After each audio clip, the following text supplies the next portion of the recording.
I was still wearing my scrubs when my suitcase hit the front lawn with a sound so dull and final it made several heads turn down the street. The sky was barely light that thin gray-blue hour after dawn, when the neighborhood is usually quiet, but not today. Today, my life was being unpacked in public. I stood on the sidewalk, frozen, my work badge swinging against my chest, watching Daniel White. My husband of 7 years dragged a second suitcase across the porch like it was trash. He did not lift it. He shoved it, hard enough that it bounced down the steps and burst open, spilling my clothes across the wet grass. My shoes, my sweater, the scarf my mother knitted me before she died. Daniel did not look at me when he did it. He looked straight ahead, jaw-tight, shoulders squared like a man performing a necessary chore. "You are done here," he said, his voice loud, deliberate, projected for an audience I had not realized was already forming. "You do not live here anymore." I blinked, still not fully understanding what I was seeing. I had come home from a 12-hour night shift expecting exhaustion, not exile. My hands were shaking, but I did not cry. I did not ask why. I did not ask what he meant. I looked at the front door instead, at the unfamiliar shine of a new deadbolt catching the morning light. That was when I understood. He had changed the locks. I took a step toward the porch on instinct, then stopped when I saw her. She was standing just inside the doorway, half hidden behind Daniel, one hand resting casually on the frame like she belonged there. Marissa Cole, 35 years old. The woman who had once cried at my kitchen table about her divorce, who had slept in our guest room for 2 weeks, who had hugged me and thanked me for being such a good friend. She was wearing my coat, not similar. Mine. The wool one I saved up for and bought on clearance because it made me feel like an adult with a real life. Her hair was perfect, her expression calm, almost amused. She met my eyes without flinching. Around us, doors began to open. Mrs. Keller from across the street stepped onto her porch in a robe phone already in her hand. Mr. Harris next door stood frozen with his coffee mug halfway to his mouth. Someone else raised a camera. I heard the soft electronic clicks before I saw the screens. Daniel raised his voice even more. "You are unstable, Sophia," he said, using that careful tone he saved for doctors and authority figures. "I cannot live like this anymore. You are always tired, always working, always dramatic." He shook his head slowly like a disappointed parent. "I tried to make it work. Everyone could hear him. That was the point. He wanted witnesses. He wanted a record of me being the problem."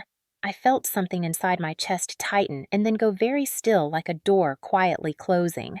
I was 28 years old, standing on the sidewalk in front of the house I had cleaned, paid for, and defended for years, and my husband was throwing me out like a bad habit in front of the entire neighborhood. Behind him, Marissa shifted her weight and crossed her arms, the sleeve of my coat brushing the doorframe. She leaned in and whispered something I could not hear, then smiled when Daniel nodded. My stomach turned, but I kept my face blank. I bent down slowly and picked up the scarf from the grass, brushing dirt from the stitches with my thumb. Daniel scoffed. "Do not touch anything else," he said. "I will have your things boxed later. You can pick them up when I am not here. This is my house now." The words hung in the air, heavy and wrong. My house. I almost laughed, not because it was funny, but because the certainty in his voice was so complete, so confident, it bordered on delusion. Marissa stepped forward, then just enough for me to hear her without the neighbors catching it. "You should have known your place, Sophia," she said softly. "People like you always think you have more time." Daniel did not stop her. He did not correct her. He did not look ashamed. He simply stood there, arms crossed, blocking the door like a guard. The new lock gleamed behind him.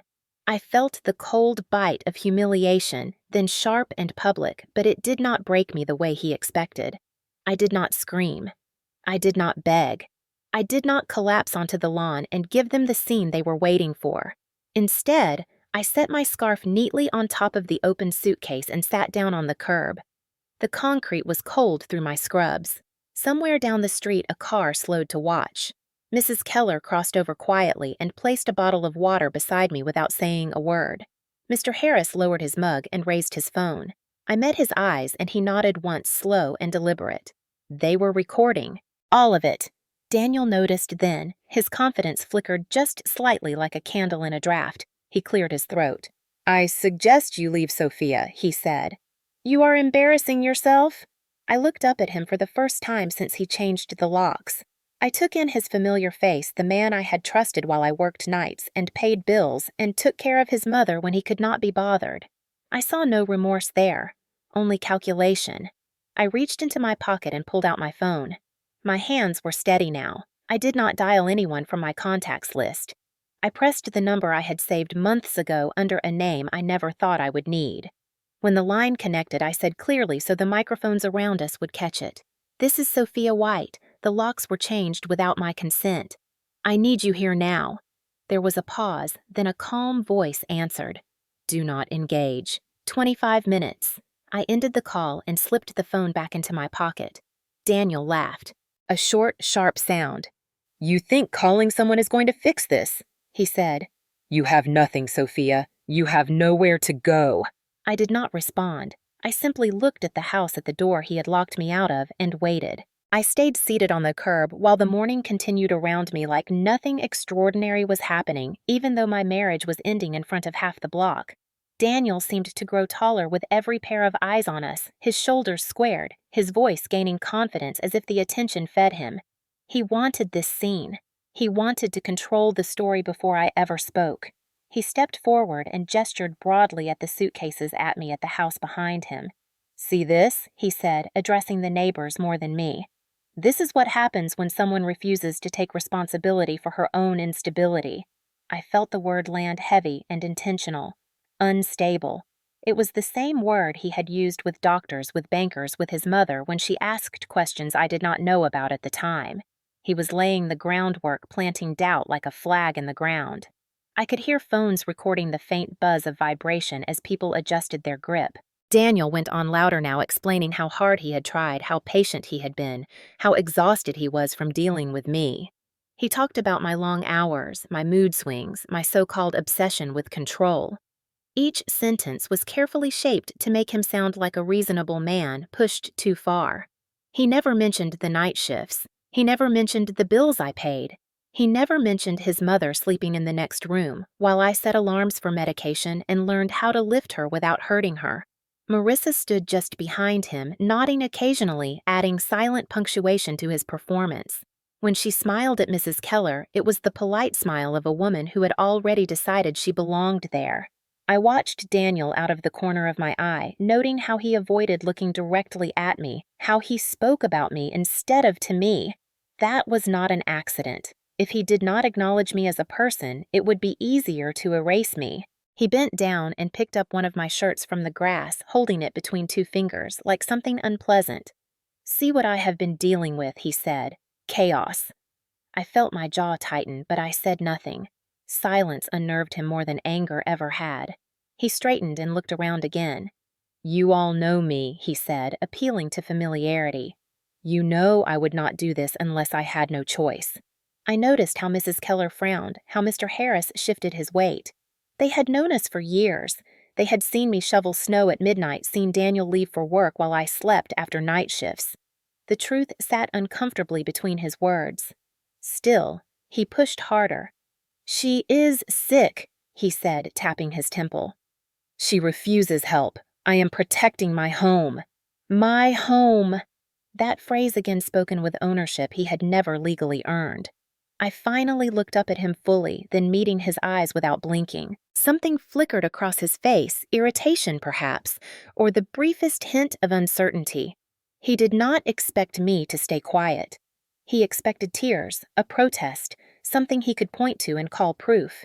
Instead, I remained still, my hands folded loosely in my lap, my breathing slow. Marissa leaned closer to him and whispered too softly for the cameras, but I caught the edge of it. "Do not let her manipulate this." Daniel nodded and raised his voice again. "You need to leave, Sophia," he said sharper now. "This is over." There was finality in his tone, the kind meant to crush hope.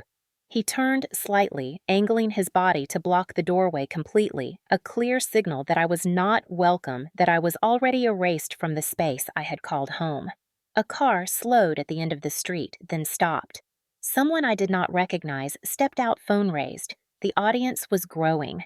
I could feel the weight of it pressing down the humiliation of being discussed like a problem to be solved rather than a woman who had given years of her life to that house. Yet beneath the shame, something steadier took hold. Daniel believed this moment belonged to him. He believed the noise and the witnesses and the new locks made him powerful. He did not understand that by doing this in public, by choosing spectacle over silence, he had made a different kind of mistake. He had turned humiliation into evidence. It took me a moment to fully understand what I was feeling because the betrayal came in layers, each one sharper than the last. At first, all I could see was my husband, the man who had promised me safety, standing in front of our door like a stranger. Then my eyes kept drifting back to Marissa, and the second truth settled in. This was not just a marriage ending. This was a double betrayal carefully staged. Marissa had not wandered into this moment by accident. She knew exactly what she was doing, and she knew exactly who I was.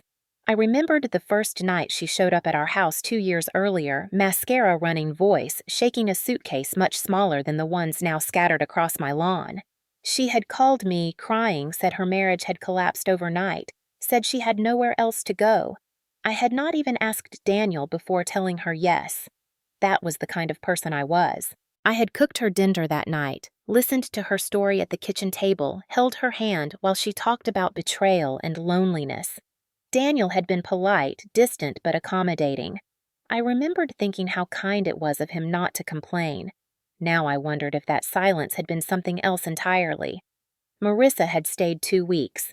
2 weeks of shared coffee in the mornings, 2 weeks of late-night conversations while Daniel claimed he was busy with work calls. She had watched me pack my lunches for night shifts, watched me leave the house exhausted and come back even more so. She knew my schedule. She knew when I slept. She knew when the house was empty. Standing there now, wrapped in my coat, she looked at ease in a way that made my skin crawl. This was not a woman caught in the wrong place at the wrong time. This was a woman who had been waiting. She tilted her head slightly and smiled at me, not kindly, not apologetically, but with something closer to pity. It was the kind of smile that said she believed she had won something I did not deserve to keep. I realized then that the quiet nights Daniel had claimed were work emergencies. The sudden changes in his routine, the way Marissa had always seemed to text at just the wrong moment, were not coincidences. They were rehearsals. Daniel spoke again, still narrating his version of events to the neighbors, but his words faded into background noise as memory after memory snapped into place. The time Marissa had insisted on helping me reorganize the filing cabinet, her fingers lingering too long on folders marked financial. The afternoon she had joked about how lucky I was to have a house like this, how stable everything must feel. I had laughed, unaware of how closely she was studying the walls around her. My chest tightened not with sadness, but with a cold, precise anger. They had not just betrayed me emotionally. They had watched me, measured me, underestimated me together. Daniel finally turned toward Marissa and placed a hand on her back, a gesture meant to signal unity. "We have talked about this," he said loudly. "You are not welcome here anymore, Sophia. This is my partner now." Partner. The word landed heavier than Mistress ever could. Marissa stepped closer to the threshold and crossed her arms, mirroring his stance. Her voice was calm when she spoke, almost bored. "You always made things harder than they needed to be, Sophia," she said. "You work too much. You never enjoyed what you had. Daniel deserves someone who actually appreciates him." I studied her face, searching for the friend I thought I knew, and found nothing familiar there. The woman in front of me was not conflicted. She was not ashamed. She was comfortable. That realization hurt more than any insult Daniel had thrown my way. Around us, the phones kept recording. I saw Mrs. Keller glance from Marissa to me, her mouth tightening. Mr. Harris frowned openly, now his earlier neutrality gone. The narrative Daniel was trying to sell was cracking under its own weight. Still, he pressed on. "She manipulated me," he said, pointing in my direction. "She made Marissa uncomfortable in her own home." I almost laughed then because the audacity of it was breathtaking. Their story required me to be both absent and controlling, weak and dangerous, disposable and threatening. I remained silent, letting the contradictions speak for themselves. Inside, something solidified. Whatever love I had left for either of them drained away, replaced by clarity. This was not a misunderstanding. This was a coordinated choice, a betrayal built on my trust, my labor, my compassion. They believed throwing me out would end it. They believed changing the locks would erase me. What they did not know, what neither of them could see yet, was that by choosing to betray me together, they had bound themselves to consequences they did not understand. The street no longer felt like my street. It felt like a courtroom without walls, and everyone knew it. The quiet that followed Marissa's last words was not empty. It was heavy, observant, filled with people deciding what they believed. I could sense it shifting, the subtle change that happens when a story stops belonging to the person telling it. Phones were still raised, but now they were steady, deliberate. No one was filming out of curiosity anymore. They were filming because they understood this moment mattered. Mrs. Keller stepped closer to me, her slippers scuffing against the pavement. She did not say anything, but she stood beside me close enough that her arm brushed mine. That small gesture felt louder than anything Daniel had said. Across the street, Mr. Harris lowered his coffee mug completely and folded his arms, his expression hard. Someone else murmured something I could not make out, and a few heads nodded. Daniel noticed. His voice faltered just slightly before he recovered and raised it again. "This is private," he snapped. "You should not be recording this." No one moved. No one lowered their phone. That was when I understood something important. He had miscalculated the crowd. He thought familiarity would protect him, that being known would mean being believed. He did not realize that people had been watching us for years, quietly forming their own conclusions. They had seen me come home in the early mornings, exhausted but polite. They had seen me shovel snow, carry groceries, help his mother into the car. They had seen him leave late and return later, detached, impatient. This scene did not match the version of events he was trying to sell, and the gap was impossible to ignore. Marissa shifted beside him, her confidence tightening into something sharper. She glanced at the phones, then back at me, irritation flashing across her face. "You are enjoying this," she said under her breath. I looked at her calmly. "No," I replied, just loud enough for her to hear. "I am documenting it." Daniel scoffed. "You think this helps you?" he said. "It just proves how unstable you are sitting there instead of leaving." He gestured down the street away from the house. "Go!" I did not move. I stayed exactly where I was, on the curb, my suitcase open beside me, my life visible and undeniable. The longer I stayed, the more his authority drained away. A man I did not recognize crossed the street and stood near the mailbox phone held at chest level, recording steadily. A woman leaned out of a car window, camera pointed directly at the porch. Daniel's jaw clenched. This was not how he had imagined it. He had expected a clean break, a spectacle that ended with my disappearance. Instead, the spectacle was growing, and he was no longer directing it. He took a step toward me, then stopped when he noticed how many lenses followed the movement. His posture stiffened, his hands curling into fists at his sides. Marissa touched his arm, her nails digging in slightly. "Let it go," she whispered. Daniel shook her off and turned back to me. "You are making a scene," he said through his teeth. "You always do this." I looked up at him slowly, meeting his eyes again. "This is your scene, Daniel," I said quietly. "You just invited witnesses." The words landed harder than I expected. For a moment, no one spoke. The morning light crept higher, illuminating the new lock, the open suitcases, the familiar porch turned hostile. I could feel the humiliation, yes, but it had changed shape. It was no longer sharp and isolating. It was structured, shared, preserved. Whatever happened next, this version of events would exist outside his control. The recordings would outlive his explanations. Daniel seemed to realize it at the same time. His gaze darted from face to face, searching for allies and finding none. The house behind him loomed silent and unresponsive, no longer a symbol of dominance, but a backdrop to his unraveling. I drew in a slow breath and let it out steady and deliberate.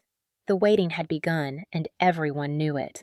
As the minutes stretched on, something unexpected happened inside me. The fear that should have been there simply was not. In its place was a strange, almost unsettling calm, the kind that comes when your mind stops searching for escape routes and starts accepting reality as it is. I sat there on the curb, my back straight, my hands resting loosely on my knees, and let Daniel exhaust himself with his own performance. He paced the porch like a caged animal, muttering under his breath, occasionally snapping another accusation into the air, as if hoping one of them would finally stick. "She is doing this on purpose," he told the small crowd. "This is what she does. She waits, she manipulates." No one responded. The silence felt intentional now, like a collective decision not to feed him. I realized then how often during our marriage Daniel had relied on my reactions to define himself. If I cried, he was strong. If I argued, he was reasonable. If I apologized, he was generous. My stillness took that away from him, and it unsettled him more than anger ever could. I studied his face, noticing details I had overlooked for years. The way his eyes darted when he lied. The way his jaw tightened when he felt cornered. These were not new traits. I had simply been too busy surviving to name them. Marissa, sensing the shift, stepped closer to him again, her voice low and urgent. "This is taking too long," she whispered. "We should just go inside." Daniel hesitated. He glanced at the door, then at the phones still pointed in our direction. He wanted the protection of walls of privacy, of control, but retreating now would look like weakness. He stayed where he was trapped by his own need to dominate the moment. I closed my eyes briefly and let memories surface, not the dramatic ones, but the quiet warnings I had ignored. The night I found a bank letter opened and resealed on the kitchen counter. The time my signature appeared on a document I did not remember signing, the way Daniel always volunteered to handle anything official, anything that required paperwork. He had told me it was one less thing for me to worry about while I worked nights. I had believed him because it was easier than questioning the man I loved. Sitting there now, I understood that my calm did not come from ignorance. It came from preparation. Months ago, after one too many inconsistencies, I had made a decision to stop asking Daniel questions and start asking professionals. I had learned quietly, carefully what my options were, what protections existed that I did not need his permission to put in place. That knowledge settled over me like armor. Daniel could not see it. Marissa could not see it. All they could see was a woman on the curb with nowhere to go. They mistook composure for defeat. I watched Daniel check his watch, then scoff dramatically. "You are waiting for nothing, Sophia," he said. "Whoever you called is not coming." He said it with such certainty that I almost felt sorry for him. Almost. I glanced at my phone, not to check the time, but to ground myself. The screen reflected my face back at me, pale but steady. 28 years old, tired, humiliated, and completely done being underestimated. A breeze lifted the edge of my open suitcase, rustling fabric softly. Mrs. Keller shifted beside me, offering a faint, encouraging smile. Across the street, someone whispered, "Is she waiting for someone?" Another voice replied, "Let us see." Daniel heard it too. His confidence cracked again, more visibly this time. He straightened his jacket, adjusted his stance, rehearsing authority he no longer fully possessed. He did not know what was coming. He did not know that the moment he changed the locks, he crossed a line he could not step back over. I stayed where I was, breathing slowly, counting nothing, letting the calm deepen. The waiting was no longer passive, it was deliberate. By the time Daniel checked his watch for the third time, the atmosphere on the street had shifted from tension to expectation. People were no longer reacting to what he said. They were watching the clock with me, even if they did not know why. That realization seemed to irritate him more than anything else. He stepped closer to the edge of the porch, lowering his voice as if proximity alone could restore his authority. "You really think you planned something clever," he said. "You always did like your little contingency plans." He laughed, but the sound was thin-forced. I did not answer him. I focused instead on the sound of my own breathing steady and even, a skill I had learned during long nights in the hospital when panic helped no one. The street smelled like damp pavement and cut grass. Somewhere, a lawn sprinkler clicked on and off. Life was continuing, indifferent to Daniel's certainty. Marissa leaned against the doorframe and crossed her legs, but her earlier ease was gone. Her gaze kept flicking down the street, then back to me, then to the phones still recording. She was recalculating. I could see it in the way her jaw tightened, in the way her fingers curled into the sleeve of my coat. This was not the clean victory she had imagined. Daniel tried again, this time softer, almost reasonable. "We can talk about this later, Sophia," he said. "You just need to leave for now. We will figure something out." The shift in tone was subtle but revealing. He was no longer performing for the neighbors. He was trying to manage risk. I met his eyes calmly. "You already figured it out," I said. "You just did not realize it yet." He frowned, confused, then scoffed again. "You do not have the money to fight me," he said. "You do not have the resources. I handle all of that." The irony of the statement almost made me smile. I glanced past him down the quiet street where a few cars had begun to slow deliberately as they approached drivers sensing something unusual and curious. I could feel the minutes passing, each one peeling away another layer of his certainty. Daniel's phone buzzed in his pocket. He ignored it. Marissa's phone buzzed too. She checked it quickly, her expression tightening before she slipped it back into her bag. I noticed. They were both waiting for reassurance from somewhere else, some confirmation that this moment was still under their control. It was not coming. I thought back to the day I saved the number I had just called, the day I finally admitted to myself that love did not require blindness. I had been sitting at the kitchen table, papers spread out in front of me, my hands shaking. Then, the way they were not shaking now. I remembered how calm the voice on the other end of the line had been, how methodical, how prepared. That calm had stayed with me. It was the kind of calm that comes from knowing the rules and choosing to let others break them. Daniel shifted his weight again, irritation flashing across his face as a distant engine sound reached us. He looked down the street, then quickly away, pretending not to notice. "You are wasting everyone's time," he snapped. "There is nothing you can do." I said nothing.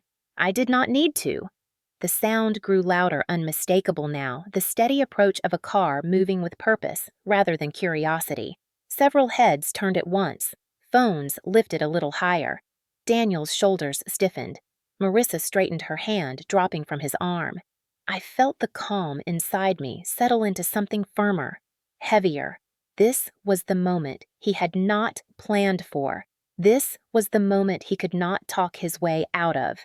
I remained seated on the curb, my posture unchanged, my expression steady as the car turned onto our street and began to slow in front of the house.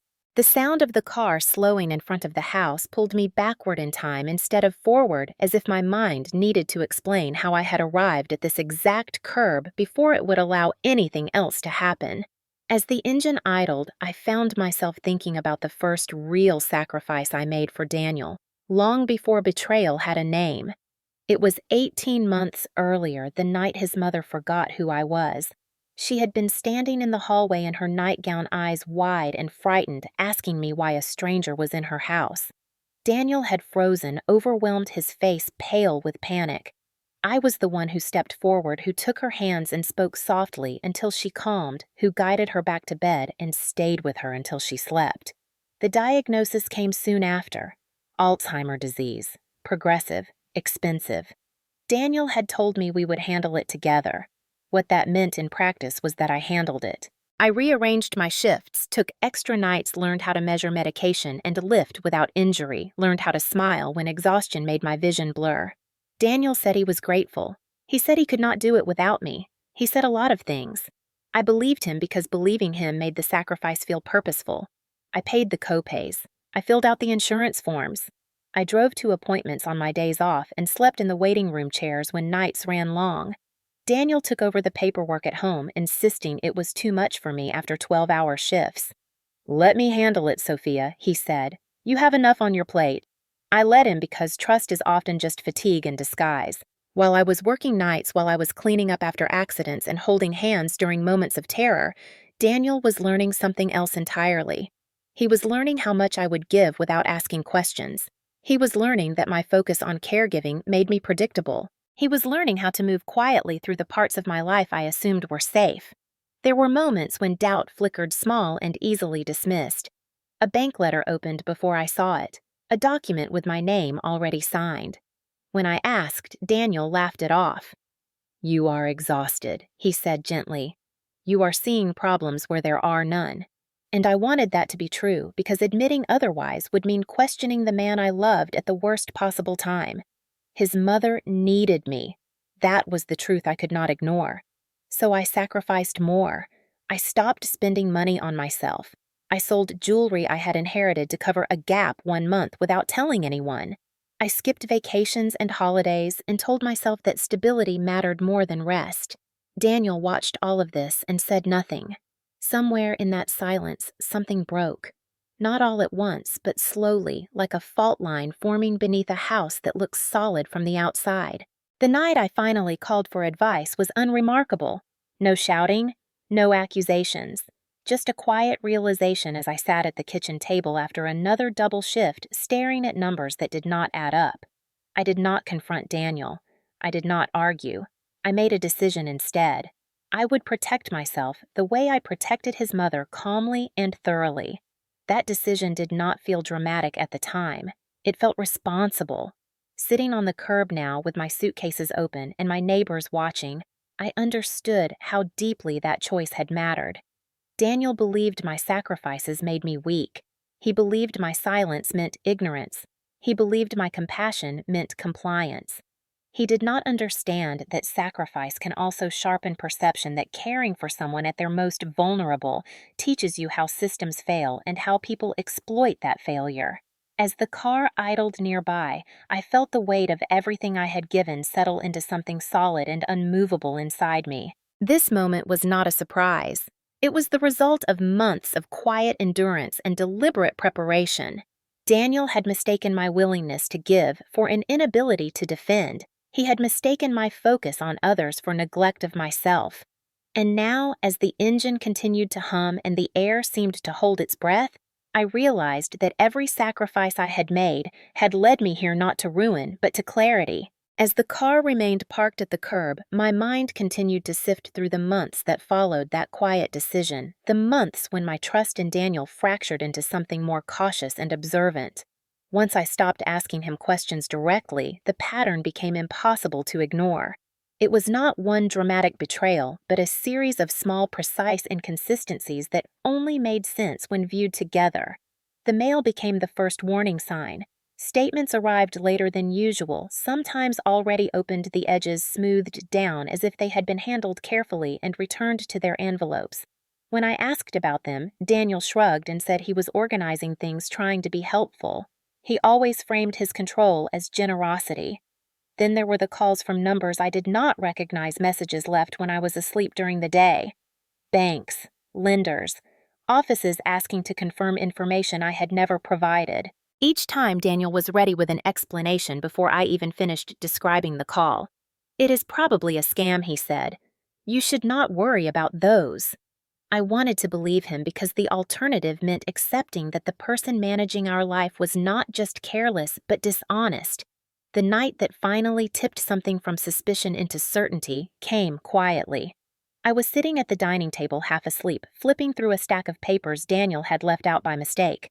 Most of it was ordinary bills, insurance forms, nothing alarming. Then I saw my signature. Not copied, not approximated, perfectly traced. It was on a document I had never seen before, authorizing something I did not recognize. My chest tightened, not with panic, but with a strange clarity. I knew then that whatever was happening was intentional. That was the moment I stopped assuming ignorance and started assuming strategy. I did not confront him. I did not let my face change. I slid the paper back into the stack and went to bed as if nothing had happened. The next day, I called from my car during a break at work, my voice low and controlled. I asked what protections existed for someone who suspected financial misconduct within a marriage. The answer was not simple, but it was thorough. Over the following weeks, I learned quietly. I learned how certain assets could be structured. I learned what documentation mattered and what actions triggered review. I learned that systems exist not just to punish wrongdoing, but to anticipate it. Daniel continued to underestimate me because I allowed him to. He assumed my exhaustion meant distraction. He assumed my silence meant fear. Meanwhile, I gathered information the way I gathered strength during night shifts, slowly, methodically, without drama.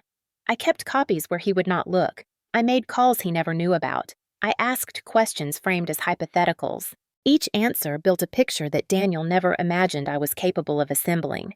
Sitting on the curb now, I thought about how often women like me are taught that vigilance is paranoia and preparation is distrust.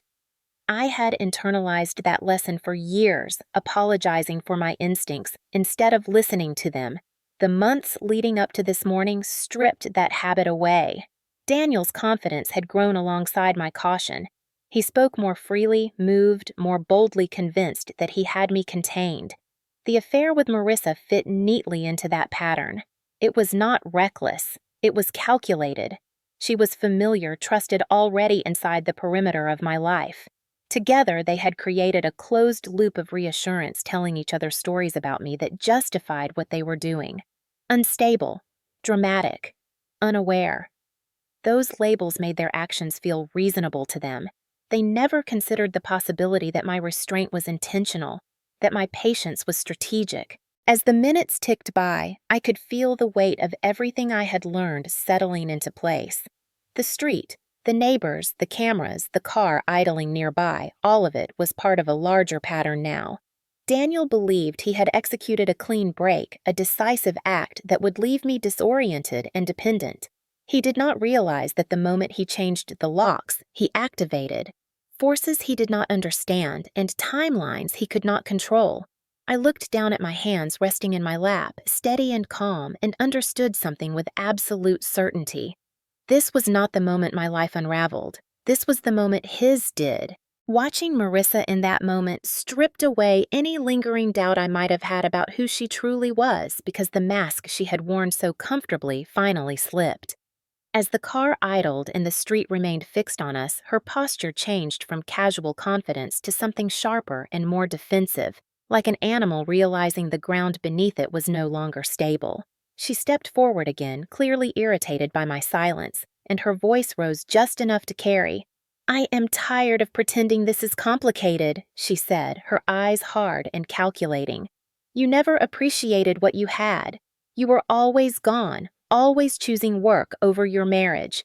Daniel deserves better than someone who treats a home like a hotel." I studied her face as she spoke, noticing how easily she rewrote the past to suit herself. This was not an emotional outburst. This was rehearsal. She had practiced these lines, tested them in private, shaped them into something she believed sounded reasonable. I could see now how she justified everything she had done, not by denying the harm, but by reframing it as necessity. Daniel shifted beside her, clearly relieved that she was speaking for him. He nodded along, eager to let her take the lead. Marissa continued, emboldened by his silence. "You made him feel invisible," she said, pointing at me. "You made him feel like a burden in his own house. Someone had to step up and take control. Someone had to protect what you were too distracted to care about." The arrogance of it stunned me. She was not apologizing. She was claiming moral authority. In her mind, betrayal was not a failing. It was a correction. I felt a familiar heat rise in my chest, the instinct to defend myself, to list the nights I worked the bills I paid, the care I gave. But I did not speak. I had learned that arguing with someone who believes they are justified only feeds their certainty. Instead, I watched her, letting her reveal herself fully. She glanced at the phones pointed at her and scoffed. "Let them record," she said. "People like you always play the victim when things do not go your way." That sentence landed differently than she intended. I saw Mrs. Keller stiffen beside me. I saw Mr. Harris shake his head slowly. Marissa mistook their attention for agreement, but it was not. It was assessment. She pressed on, unable to stop herself now. "You want to know the truth, Sophia," she said. "The truth is, you were never meant to keep all of this. The house, the marriage, the stability. You are not built for it. You are too soft, too tired, too predictable." Each word was chosen carefully, meant to wound and diminish at the same time. This was her moral framework laid bare. Strength meant taking. Intelligence meant exploiting opportunity. Compassion was weakness unless it could be used as leverage. I realized then that she had never seen me as a friend. I had been an entry point, a convenient access to a life she believed she deserved more than I did. Daniel finally spoke again, encouraged by her confidence. "She is right," he said. "You would not have lasted anyway. You needed someone to manage things, to make the hard decisions." He gestured at the house behind him as if it were already firmly in his grasp. This is what leadership looks like. The word tasted bitter even in my own thoughts. Leadership. What he called leadership was theft dressed up as entitlement. What she called honesty was cruelty disguised as clarity. The neighbors did not interrupt. They did not need to. The more Marissa spoke, the clearer everything became. Her version of morality had no room for loyalty, no respect for sacrifice, no accountability for harm done in pursuit of comfort. She believed success erased wrongdoing. That belief had guided every step she and Daniel had taken together. As she finished speaking, she crossed her arms and looked at me with something like satisfaction, convinced she had delivered a final blow. I met her gaze calmly. I did not feel small. I did not feel defeated. I felt something closer to certainty. In exposing her justification so openly, she had done more damage to herself than I ever could. She had shown everyone watching exactly who she was, and no amount of explanation would put that back behind closed doors. The car door opened with a soft, deliberate sound that cut cleanly through the tension on the street, and for the first time since Daniel threw my suitcase onto the lawn, every conversation stopped at once. Heads turned in unison, phones lifted a little higher. Even Marissa fell silent, her last words hanging unfinished in the air. The man who stepped out of the car was not impressive in the way Daniel liked to be impressive. He did not rush. He did not look around to measure the crowd.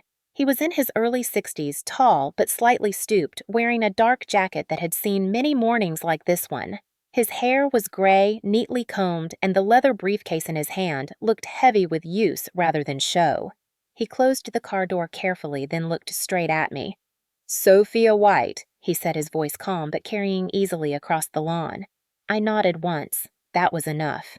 He turned, then finally acknowledging the porch and the two people standing there, and walked forward with unhurried certainty. Daniel straightened immediately, instinctively, assuming this man must be someone he could dominate or dismiss. "Who are you?" he demanded. "You cannot just park here. This is private property." The man stopped a few feet from the steps and looked at Daniel with mild curiosity, the way one might look at someone who has spoken out of turn. He did not raise his voice. He did not match Daniel's aggression. He simply said, "My name is George Halden. I represent the Eleanor White Family Trust." The words did not mean anything to Daniel yet, and I could see it in his expression. He scoffed. "That means nothing to me," he said. "You need to leave." George turned his attention back to me briefly. "Are you all right, Ms. White?" he asked. I was struck by the respect in his tone, by the fact that he asked instead of assuming. "I am," I said. "Thank you for coming." 25 minutes exactly, he replied, checking his watch once. Daniel laughed again, louder this time, desperate. "You called a lawyer," he said. "That is your big plan. You think some paperwork changes reality." Marissa leaned in close to him and whispered something I could not hear. Her eyes fixed on the briefcase. George did not respond to either of them. He stepped slightly to the side, positioning himself so that everyone on the street could hear him clearly. "Mr. White," he said evenly, "I am here because a legal threshold was crossed this morning, specifically the unlawful removal of an occupant and the alteration of property access without authorization." Daniel's smile faltered. "You are talking nonsense," he said. "This is my house." George raised an eyebrow, not in surprise, but in something closer to patience. "That is a common misunderstanding," he said. "One we are here to clarify." He opened his briefcase and removed a thin folder, holding it loosely at his side. The gesture was unremarkable, but the effect was immediate. Daniel's posture shifted, his shoulders tensed. Marissa took a half step back, her confidence draining as she studied the man in front of her. George looked directly at Daniel again. "Before we proceed," he said, "I need to inform you that several actions taken this morning have already been logged and transmitted to the appropriate offices. County records, financial institutions, compliance review." His voice never rose, but each word landed with precision. Daniel opened his mouth, then closed it again. "What are you talking about?" he said, finally, a note of uncertainty creeping into his voice. George glanced at me once more, then addressed the group. This matter concerns ownership authorization and fraud prevention protocols, he said. It will be handled accordingly. The street was completely silent now. Even the birds seemed to have paused. I felt the calm inside me deepen not into relief, but into something firmer. This was no longer about humiliation or accusation. This was process. Daniel looked around as if searching for someone to interrupt to rescue him from the direction this was taking. No one moved. Marissa's hand tightened on the sleeve of my coat, then dropped away as if it burned her. George took one step closer to the porch and spoke again, his voice still level, still controlled. "We should begin," he said. George did not rush, and that seemed to irritate Daniel more than any accusation could have. The pause stretched just long enough to let the weight of his presence settle over the porch, over the cameras, over the certainty Daniel had carried moments earlier. George adjusted the folder in his hand and looked directly at Daniel again, his expression unchanged. "Mr. White," he said, "you stated several times this morning that this is your house. That statement is incorrect." Daniel let out a sharp laugh that sounded hollow even to his own ears. "I have lived here for years," he shot back. "I pay the bills. I have proof." George nodded once as if acknowledging something expected. "Occupancy is not ownership," he replied. "Payment of utilities is not title, and marriage does not confer automatic property rights when specific legal structures are in place." Daniel's face flushed. "You are twisting words," he said. "My wife is unstable. She does not even understand what she signed." The moment he said it, I felt the familiar sting of being reduced, but it passed quickly. George's eyes hardened just slightly. "That accusation," he said, "is precisely why I am here." He opened the folder at last and removed a single document, holding it up so the neighbors and cameras could see the heading. "Eleanor White Family Trust," he read aloud. "Established 12 years ago. Amended 3 times. Irrevocable." Daniel's breath caught. "My mother—" He began, then stopped when George raised a hand. "Not your mother, Mr. White," George said calmly. "Ms. White's mother. Eleanor White. She established this trust prior to her passing and named her daughter Sophia White as the sole beneficiary and controlling party." Daniel shook his head violently. "That is not possible," he said. "She would have told me." George's tone did not change. "She was not required to," he said. "And given what we have since documented, her discretion was prudent." The word "documented" seemed to echo. Marissa took another step back, her eyes darting between Daniel and the folder. George continued, his voice steady and precise.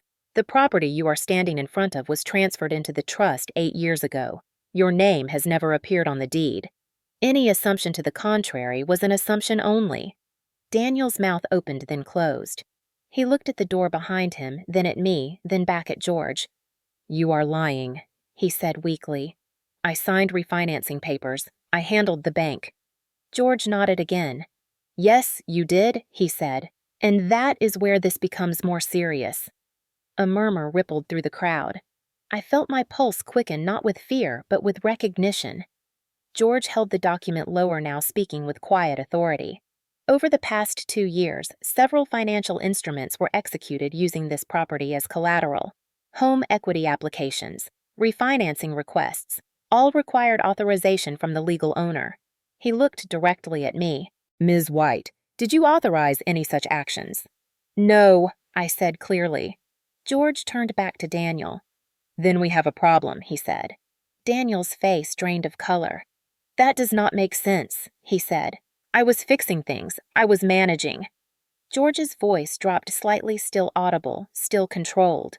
"You submitted documents bearing Ms. White's signature," he said. "Documents she did not sign. That constitutes fraud." The word landed like a physical blow. Marissa inhaled sharply. Daniel staggered back a step, catching himself on the doorframe. "You cannot prove that he said." George allowed himself the faintest nod. "The signatures have already been reviewed," he said, "and the actions you took this morning changed the timeline significantly." He gestured toward the new lock. "Unlawful removal of an occupant from a trust-protected property triggers an automatic compliance review under the fraud prevention clause of the trust." Daniel stared at him uncomprehending. George continued. Notifications have been sent to the county recorder, the lending institutions involved, and the appropriate regulatory offices. You will be contacted shortly." The silence that followed was absolute. I could hear my own breathing steady and slow. Daniel looked at me, then real fear in his eyes for the first time. "You knew," he whispered. I met his gaze evenly. I learned I said. George closed the folder with a soft click. "And now," he added, "the process continues." The shift from accusation to certainty happened so quietly it almost felt unreal, as if the ground beneath the porch had tilted without anyone noticing. George did not raise his voice or dramatize what he had just revealed. He simply stepped closer to the door, positioning himself between Daniel and the house, with the ease of someone who understood exactly where he was allowed to stand. "Mr. White," he said, "I am going to explain this once, and I suggest you listen carefully." Daniel swallowed hard, his earlier bluster completely gone now. Marissa hovered behind him, her hand brushing the doorframe as if she were deciding whether to retreat inside or run. George continued the tone of his voice, steady, almost instructional. "This property is held by an irrevocable trust. That means ownership is separated from occupancy and control is governed by specific conditions. One of those conditions is protection against unauthorized financial activity. Another is protection against unlawful removal of the beneficiary." He turned slightly so the neighbors could hear as well, ensuring there would be no confusion about what followed. "When you changed the locks this morning, he said you did more than embarrass your wife. You activated a fraud review mechanism that exists specifically to prevent what you have been doing." Daniel shook his head slowly as if denial alone might undo the last few minutes. "You are exaggerating," he said. "This is a domestic dispute." George looked at him calmly. "Domestic disputes do not involve forged signatures and collateralized loans," he replied. He reached into his briefcase again and removed another document, this one thicker, heavier. "These are copies of the applications you submitted," he said, holding them up. "Dates, account numbers, recorded communications. You represented yourself as an authorized party. You were not." A low murmur passed through the crowd. I felt something loosen in my chest, not relief, but recognition. This was the structure I had been building toward without ever seeing it fully assembled. Daniel turned to me, his eyes wide, his voice breaking. "You never said anything he said. You let me do this." I did not answer immediately. I watched him, really watched him, seeing for the first time how small his certainty had always been beneath the noise. "I trusted you," I said finally. "That was not permission." George nodded once as if that settled something. "Ms. White has cooperated fully," he said. "That cooperation matters." He then addressed Daniel again, his tone firm but controlled. "At this point, you are required to vacate the premises within 72 hours. You may remove personal belongings only. Any attempt to damage, remove, or encumber trust property further will result in immediate legal action." Daniel laughed weakly, a sound that held no humor. "You cannot just throw me out," he said. "This is my home." George met his gaze without hesitation. "It has never been your home in the way you claim," he said. "It was your residence. That distinction matters." Marissa spoke, then her voice sharp with panic. "This is ridiculous," she said. "You cannot expect us to believe she planned all of this." She gestured toward me as if I were a prop. George turned his attention to her for the first time. "Ms. Cole," he said, "your involvement is a separate matter." Her mouth snapped shut. He continued. "According to the documentation we have, you assisted Mr. White in preparing several of these applications. Your professional background makes that particularly concerning." Marissa's face went pale. I saw her eyes flick toward the street, toward the watching neighbors, the cameras, the phones that would remember this moment far longer than she would like. George returned his focus to Daniel. "Law enforcement has not been contacted yet," he said. "That decision will depend on your next actions." He paused deliberately. "I advise you to choose carefully." The implication hung in the air, heavy and unmistakable. Daniel's shoulders sagged. The man who had thrown my belongings onto the lawn with such confidence now looked older, smaller, as if the house behind him had already rejected him. I stood up slowly from the curb, my legs steady beneath me. For the first time since this morning began, I walked toward the porch. Daniel flinched as I approached, stepping aside instinctively. I stopped just short of the threshold and looked at the door at the lock he had installed at the space he believed he could claim by force. George stepped back, giving me room. "You may enter your home when you are ready." "Ms. White," he said. I nodded once. "Not yet," I replied quietly. Let him understand what he did first. Daniel looked at me, his eyes glossy, searching for something he could use. "You are ruining my life," he whispered. I met his gaze without anger. "You did that yourself," I said. "I just stopped protecting you from it." The moment George finished speaking, the air on the street seemed to tighten, as if everyone present understood that what had just been triggered could not be undone. Daniel stood frozen, his hand still on the doorframe, staring at the lock he had installed with such confidence only an hour earlier. The fraud clause George had mentioned was no longer an abstract concept. It was active, procedural, and indifferent to emotion. George took out his phone and sent a brief message, his fingers moving with practiced efficiency. That action, small and quiet, carried more weight than any argument Daniel had made all morning. Notifications were already moving through systems Daniel had never bothered to understand. Systems he had assumed would bend because they always had before. George explained calmly, not for Daniel's benefit alone, but for the record being created around us, that the trust included an automatic escalation mechanism designed to protect the beneficiary from financial exploitation. The mechanism was triggered by specific behaviors, not intentions. Changing locks without authorization was one of them. Misrepresenting ownership was another. When combined with documented irregularities, the response was mandatory. Daniel shook his head over and over as if repetition might erase reality. "This is insane," he said. "You are treating me like a criminal." George's expression remained neutral. "Actions are treated, not people," he replied. "The system does not care who you are married to. It cares what you did." Marissa stepped forward, then desperation sharpening her voice. "You cannot do this without a court order," she said. George glanced at her briefly. "This is not removal," he said. "This is compliance. That distinction matters." He explained that the fraud clause required temporary restrictions to prevent further harm while reviews were conducted. Accounts associated with the property would be flagged. Pending applications would be frozen. Any attempt to transfer assets would generate alerts. Daniel listened, his mouth slightly open, as if the words were in a language he had never learned. I could see him calculating, trying to find a loophole, a way to regain control through intimidation or charm. There was none. The clause existed precisely because people like him believed they could outmaneuver consequences. I felt a strange mix of sorrow and clarity as I watched him unravel. This was the man I had shared a bed with, trusted with my life, allowed to manage details I had assumed were boring rather than dangerous. He had built his confidence on my exhaustion, my goodwill, my refusal to imagine malice. Now that foundation was gone. George continued, his tone firm but measured. "A compliance officer will contact you today. Law enforcement involvement will depend on findings. Your cooperation will be noted." Daniel looked at me, then his eyes wide with something like betrayal. "You planned this," he said hoarsely. I shook my head slowly. "I prepared for the truth," I replied. "That is not the same thing." He opened his mouth to argue, then stopped when his phone buzzed in his pocket. The sound was sharp in the quiet street. He hesitated, then pulled it out. His face changed as he read the screen, color draining, jaw slackening.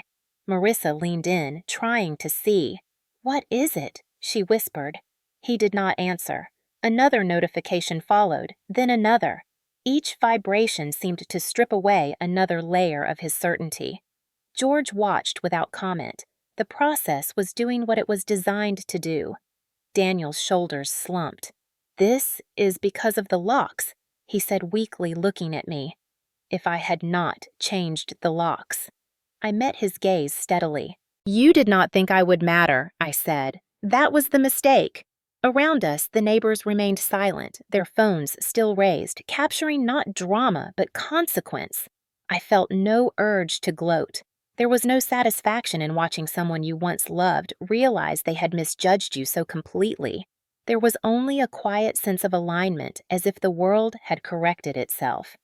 George closed his briefcase and looked at Daniel one last time. I recommend you contact counsel immediately, He said. Then he turned to me. Ms. White, when you are ready, we can secure access and begin restoring control. I knotted my throat tight. Not yet, I said again. I wanted Daniel to feel the full weight of what he had set in motion. He leaned back against the door, staring at nothing, the house no longer a symbol of power, but a reminder of how quickly entitlement collapses when it meets structure. The fraud clause had been triggered, and with it, the illusion that he could take from me without being seen was gone forever. The notifications did not stop. Daniel's phone vibrated again in his hand, then again, each alert arriving with the quiet persistence of something that did not care about his panic. He stared at the screen as if it were accusing him, his thumb hovering uncertainly, afraid to open whatever waited there. Marissa tried to grab the phone from him, but he pulled it back instinctively, his eyes darting between the screen and George. George did not need to ask what was happening. He already knew. "This is the review beginning," he said calmly. "Financial institutions move quickly when liability becomes clear." Daniel swallowed hard and finally opened one of the messages. His lips moved silently as he read. I could see the moment he understood because his shoulders sagged as if a weight he had been pretending not to carry had suddenly been set down all at once. "They are freezing the accounts," he said, his voice barely audible. George nodded once. As expected, he replied. He explained that the lenders Daniel had approached believed they were dealing with an authorized party. Once that assumption collapsed, their priorities shifted from profit to protection. Every document Daniel had touched was now a liability they needed to isolate.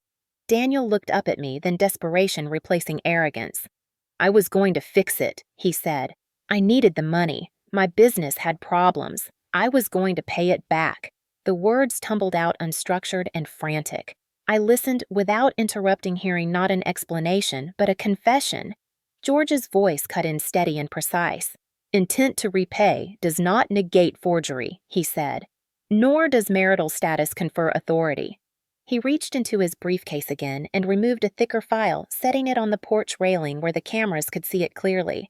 "This review includes 2 home equity applications and 1 refinancing attempt over a period of 14 months, he continued.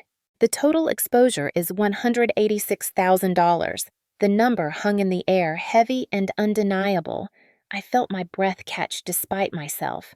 I had known there were irregularities. I had not known the scale. Daniel closed his eyes briefly, then opened them again as if hoping the number might change. "That was to keep us afloat," he said weakly. "To keep the house." I felt something tighten in my chest, not anger, but grief. "You were taking from me," I said quietly. "From my mother, from the future you told me we were building." George nodded again, acknowledging the statement as fact rather than emotion. "The institutions will seek repayment from the individual who misrepresented authority," he said. "That individual is you, Mr. White." Daniel's knees buckled slightly and he reached for the doorframe again, clinging to it like an anchor. Marissa stepped back, her face pale, her earlier confidence completely gone now. "You told me this was handled," she hissed. "You told me she knew." Daniel turned on her, panic flashing into anger. "You said you checked the paperwork," he snapped. "You said it was fine." The argument burst open, then raw and ugly, exposing a partnership built on mutual deception rather than trust. George allowed it to unfold for a moment, then raised his hand. "This is not the time," he said. "Both of you should be aware that assisting in the preparation or submission of fraudulent documents carries its own consequences." Marissa's breath hitched. She shook her head violently. "I was just helping," she said. "I did not sign anything."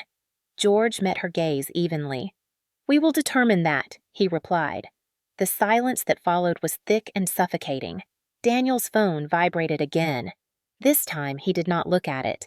He simply let it buzz until it stopped, as if ignoring it could somehow undo what was happening. I looked at him then and saw not the man who had humiliated me hours earlier, but someone small and frightened, crushed under the weight of his own choices. The neighbors watched without comment, their cameras capturing not spectacle, but consequence. This was no longer about infidelity or cruelty. It was about accountability. George turned to me, his tone softening just slightly. "Ms. White," he said, "the next steps will involve formal interviews and documentation. Your cooperation has already been noted." I nodded slowly, absorbing the reality of what he was saying. This was not a dramatic ending, it was a beginning. Daniel looked at me again, his voice cracking. "You could have stopped me," he said. "You could have said something." I met his gaze, steady and unflinching. "I trusted you," I said. "That trust was not a loophole. It was a responsibility you chose to violate." He dropped his eyes, then the last of his defenses collapsing. George closed the file and returned it to his briefcase. "The lenders will be in contact today," he said. "I strongly advise you to retain counsel and refrain from further action." He paused, then added, "And you should prepare to vacate within the time frame previously stated." Daniel nodded mechanically, his movements slow and stunned. As George stepped back from the porch, giving me space, I felt the weight of the moment settle fully into place. The fraud was no longer hidden behind paperwork and excuses. It was visible, quantified, and moving through channels Daniel could not charm or bully. The system was awake now, and it was not on his side. The argument between Daniel and Marissa did not explode the way arguments usually do. It collapsed inward, sharp and quiet, like something breaking under pressure, rather than striking outward. That was when the second betrayal revealed itself fully, not as an accident or a misunderstanding, but as a deliberate choice layered on top of the first. George turned another page inside his folder, his movements unhurried, and addressed Marissa directly. "Ms. Cole," he said, "your professional history includes 5 years as a junior accountant and 2 years in loan processing." Marissa stiffened. Daniel's head snapped up. What does that have to do with anything he demanded? George did not look at him. "It means," he said calmly, "that Ms. Cole understood the documentation she helped prepare. This was not casual assistance. This was informed participation." The words landed harder than any accusation Daniel had faced so far. Marissa's mouth opened then closed. She looked at Daniel, panic flashing across her face. "You said it was safe," she whispered. "You said she would never check." Daniel recoiled as if struck. "I told you it was handled," he shot back. "You said you knew how these things worked." The truth hung between them, exposed and ugly. This was not a man seduced and misled by a schemer, nor a woman innocently helping a lover. This was a partnership built on shared contempt for the person they believed was weakest in the room. I felt the weight of that realization settle over me like a chill. They had not just betrayed me separately, they had collaborated. George continued, his voice steady and precise. "Several of the documents submitted contained annotations and formatting consistent with Ms. Cole's prior employment," he said. "That will be reviewed." Marissa shook her head violently. "I was just helping him organize," she said. "He was overwhelmed." George met her gaze evenly.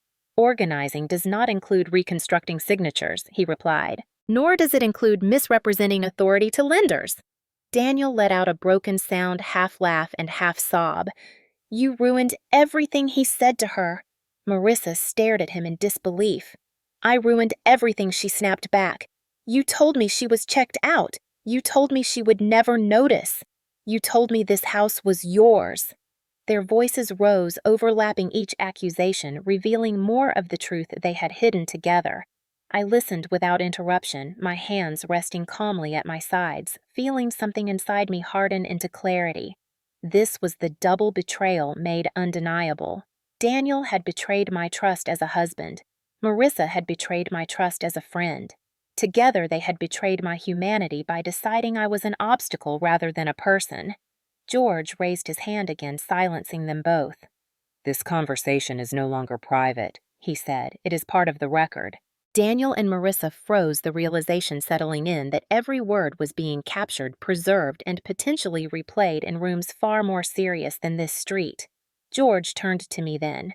"Ms. White," he said, "I want to be clear about something. The fraud clause was designed to protect you from exactly this scenario. Multiple actors, coordinated behavior, financial exploitation disguised as domestic management." He paused briefly. "Your mother was very specific." The mention of my mother cut through the noise instantly. Daniel's head dropped. Marissa looked away. I felt a tightness in my chest that was not grief but recognition. My mother had seen something I had not wanted to see. She had understood that betrayal rarely comes alone. It comes in pairs and alliances formed around entitlement and silence.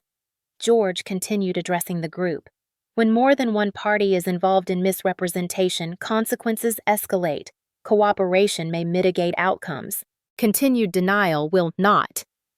Daniel slumped against the porch railing, his earlier authority completely gone. Marissa backed away from him, physical distance mirroring the emotional one she was already creating. She was calculating again, I could tell, measuring how quickly she could detach herself from him now that the risk had become real. I looked at her, then really looked at her, and understood something with painful clarity. She had never cared about Daniel the way she claimed. He had been a means to an end, just as I had been an entry point. Loyalty had never been part of her equation. George closed the folder and addressed both of them one final time. "You will each be contacted separately," he said. "Your statements will matter. Your choices from this point forward will matter more." Then he turned back to me, his expression softening just slightly. "Miss White." "The worst part is over," he said quietly. I met his gaze, steady and resolved. "No," I replied. "The pretending is over." Daniel's collapse was not dramatic. There was no shouting, no grand apology, no desperate attempt to regain control through volume or charm. It was quieter than that, more unsettling. He slid down onto the porch step as if his legs had finally accepted what his mind could not, his elbows resting on his knees, his head in his hands. The man who had thrown my belongings onto the lawn with such certainty now looked smaller, folded inward as if gravity itself had shifted against him. I watched him carefully, feeling no rush of triumph, only a deep, steady awareness of how fragile his authority had always been. He looked up at me, then eyes, red, voice hoarse. "I never meant for it to go this far," he said. The sentence was familiar. It was the kind of sentence people use when intent matters more to them than impact. I did not respond right away. I wanted him to hear the silence to understand that explanations had lost their power. Marissa stood a few steps away, arms wrapped tightly around herself, already detaching, already preparing her exit. Daniel noticed too. His gaze flicked toward her, then back to me, desperation creeping into his expression. "She pushed me," he said quickly. "She said it was fine, that you would never find out." I felt a dull ache at the center of my chest, not because I believed him, but because I recognized the pattern. Even now, he was searching for someone else to carry the weight of his choices. George stepped in before I could speak, his tone firm but controlled. "Responsibility does not transfer, Mr. White," he said. "Participation does not negate authorship." Daniel flinched as if struck. "I did this for us," he insisted, looking back at me. "I was trying to protect what we built." The words sounded hollow now, stripped of the authority they once carried. I took a slow breath and spoke, my voice steady. "You did not protect us," I said. "You protected your access." Daniel shook his head, tears spilling freely now. "You do not understand the pressure I was under," he said. "Everything was falling apart. I could fix it if you just give me time." The plea was raw, unfiltered, and too late. I studied his face, seeing clearly for the first time how much of our marriage had been built on my willingness to absorb stress, while he avoided accountability. I had carried pressure for years, without stealing, without lying, without betraying anyone. His collapse did not move me because it revealed nothing new. It only confirmed what I had already learned. George addressed him again, his voice calm but final. "You are experiencing the consequences of a system designed to prevent harm," he said. "Your emotional distress does not alter the facts." Daniel laughed weakly through his tears. "She set me up," he said, gesturing toward me. "She let me do it." I met his gaze without anger. "I trusted you," I repeated. "That was the risk I took. This is the risk you took." The distinction settled between us, heavy and unavoidable. Around us, the neighbors remained quiet, their cameras still raised, bearing witness not to humiliation now, but to accountability. Marissa shifted again, stepping farther away from Daniel, her earlier alliance dissolving under pressure. She would leave soon, I knew that. She always did. Daniel noticed the distance and reached for her instinctively, but she pulled back, eyes already calculating the cost of staying. The sight of it broke something in him. He buried his face in his hands again, shoulders shaking. I felt no satisfaction in watching him unravel. What I felt was distance, a clean separation between who he was and who I had become. George turned to me, his expression measured. "Ms. White," he said, "are you prepared to proceed?" I nodded once. "Yes," I said. Daniel looked up sharply, hope flashing across his face. "Proceed with what he asked," George answered before I could. "With restoring lawful control and documenting final occupancy conditions," he said. Daniel's shoulders slumped completely. The fight drained out of him, leaving only exhaustion and fear. I watched him for a moment longer, then turned away, my attention shifting toward the house behind him. It was still mine, still waiting, still intact. Daniel had tried to take it by force and failed. Now the only thing left for him to do was face what he had built with his own hands. George handed me the envelope as if it were something fragile, something that deserved care even after everything else had been stripped bare. It was cream-colored thick, my name written across the front in my mother's familiar handwriting, the careful loops and slight tremor that had appeared near the end of her life. Seeing it there in George's hands hit me harder than any accusation or revelation that morning. For a moment, the street, the neighbors, Daniel on the porch, all of it faded into the background. This, I understood instinctively, was the center of everything. "Your mother asked that you receive this today," George said quietly. She anticipated this sequence of events. The word anticipated settled over me like a weight and a comfort all at once. I took the envelope with both hands, feeling the texture of the paper grounding myself in its solidity. Daniel looked up when he saw it, confusion and dread mixing in his expression. "What is that?" he asked hoarsely. George did not answer him. He looked at me instead. "She arranged a notification trigger with the county recorder," he said. "Any unauthorized change to access or filing related to the property would alert me immediately. That is why I am here." I nodded slowly, my throat tight. Of course she had. My mother had always believed in preparation over confrontation. She had believed that love meant thinking ahead, especially when others refused to. I turned the envelope over in my hands, not opening it yet. I was not ready to hear her voice in my head, not with Daniel still listening, still standing within earshot of her last words to me. George seemed to understand. "Take your time," he said. Daniel stared at the envelope, something like panic flickering across his face. "She never trusted me," he muttered. The bitterness in his voice was sharp and unguarded. George met his gaze calmly. "She trusted evidence," he replied, "and instinct." She found both lacking. The truth of that statement landed with quiet force. I thought back to the last months of my mother's life, to the nights I spent beside her hospital bed reading to her when the pain medication made her too tired to hold a book herself. I remembered how she had watched Daniel in those moments, her eyes sharp, even as her body failed. How she had asked gentle questions about finances and plans, questions he brushed off with practiced ease. She had known then. She had known and chosen not to burden me while I was already stretched thin. That knowledge hurt and healed in equal measure. I walked a few steps away from the porch, giving myself space, and finally opened the envelope. The letter inside was longer than I expected, several pages folded neatly together. I did not read it aloud. I did not need to. I could feel her in the weight of the paper, in the decisiveness of her preparation. I skimmed the first few lines enough to steady myself. "My dearest Sophia," it began. "If you are reading this, then I was right about the man you married." I closed my eyes briefly, letting the emotion wash through me without overwhelming me.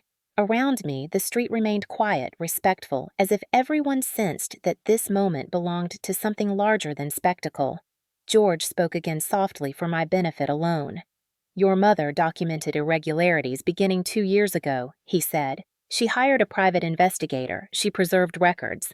When she realized the pattern, she amended the trust to include the fraud clause and escalation protocols." Daniel let out a broken laugh.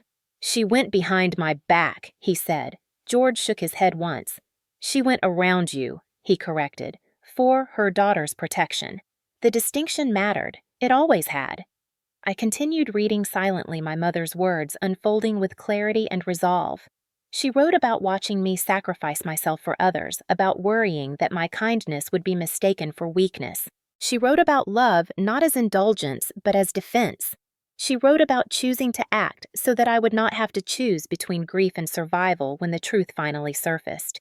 Tears blurred the page, but I did not wipe them away. I wanted to feel them. When I looked up again, Daniel was watching me with something like fear. "You knew," he said. "Your mother knew, and you still let me stay." I met his gaze, my voice steady despite the emotion still coursing through me. "I did not let you," I said. "I trusted you." She did not. And she was right. George nodded slightly as if acknowledging a conclusion long reached. "This letter will be entered into the record if necessary," he said, "but its primary purpose was personal. Your mother wanted you to understand that this outcome was not your failure. It was her final act of care." I folded the letter carefully and placed it back in the envelope, holding it close to my chest. For the first time since the morning began, I felt something other than tension settle into me. Gratitude. My mother had seen what I could not, and instead of confronting or accusing, she had built a structure strong enough to hold when everything else collapsed. Daniel looked away, then unable to meet my eyes. The house behind him stood quiet and unchanged, a witness to the fact that legacy is not what you take, but what you leave prepared for those you love. I did not open the door right away. I stood there with my mother's letter pressed against my chest, feeling the solid wood beneath my fingertips, the familiar grain I had traced absent-mindedly 1,000 times before. The house felt different now, not because anything had changed inside it, but because the lie that had lived there was finally exposed. George waited a few steps behind me, giving me space. Daniel remained on the porch silent. Now, his earlier arguments spent his confidence reduced to a hollow shell. Marissa had moved farther down the walkway, pretending to scroll through her phone, already distancing herself from the wreckage she helped create. I took a breath and turned the key George had retrieved earlier from his briefcase. The lock Daniel installed was temporary, crude, never meant to last. It yielded easily. The door opened with a soft sound almost apologetic, and the familiar scent of the house washed over me. Clean wood, old books, faint traces of my mother's lavender soap. I stepped inside alone. The living room looked exactly as it had when I left for work the night before. The couch where my mother had rested during her last weeks. The side table where I kept her glasses. The framed photos on the wall that Daniel had never bothered to dust. Nothing was broken. Nothing was missing. And yet, everything felt different. I walked slowly through the space, grounding myself in the reality of it. This was not a victory lap. It was reclamation. Behind me, George spoke quietly to Daniel, outlining the conditions for removing personal belongings. His voice was procedural calm, already moving on from emotion to logistics. Daniel answered in short, subdued phrases. He no longer argued. He no longer postured.